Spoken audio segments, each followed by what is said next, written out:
When initial coin offerings started, they revolutionized the concept of public funding and crowd sales.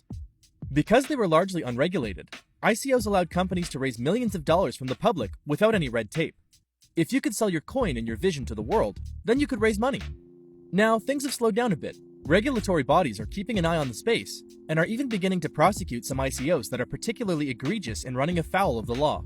In this guide, we're going to cover what an ICO is, how they work, and what some of the biggest problems are. As we said earlier, an ICO is a way for a project to publicly fund their work. They create a token or a cryptocurrency that's needed for their goal, and they sell a portion of it to the public to continue or begin work on a project. So people essentially purchase a token that doesn't necessarily do much yet, but comes backed by a team of a certain pedigree, as well as some hopefully detailed technical plans. One of the key aspects of running a successful ICO came to be the white paper. A white paper is meant to be a marketing tool and to generate hype, but they're also supposed to actually discuss what the project intends to do and how they'll do it. It's not uncommon for white papers to be dense with math, theories, and flowcharts. Once the marketing cycle has put the project out there and the tokens have been generated, the sale can begin.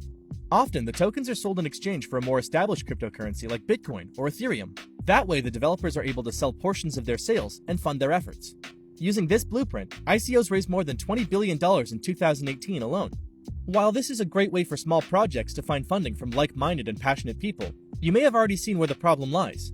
ICOs basically require nothing to begin selling.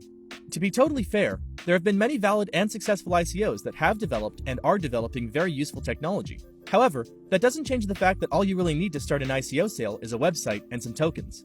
This has led to many scams as bad actors generate fake teams, flashy websites, and worthless tokens in the hopes of fooling people looking for the next big thing. There is practically no oversight or accountability. If I wrote a convincing enough white paper and made a nice enough website, I could potentially raise millions without having any intention of following through with my project. And the people that paid me would have next to no hope of getting their money back. This highlights the importance in the cryptocurrency space of doing your best to research everything that you get involved with and try to make informed decisions. If you aren't totally confident, it's probably best to err on the side of caution. Once you've given your Bitcoin or Ethereum to a project, there's no recourse for you if it turns out that the project you thought you were backing isn't real. So be careful, research teams, think critically about if what you're backing is valuable or possible, and look after your own security first. All in all, the ICO world has been something akin to the Wild West. With a complete lack of regulation, you can find both amazing success stories and equally spectacular failures.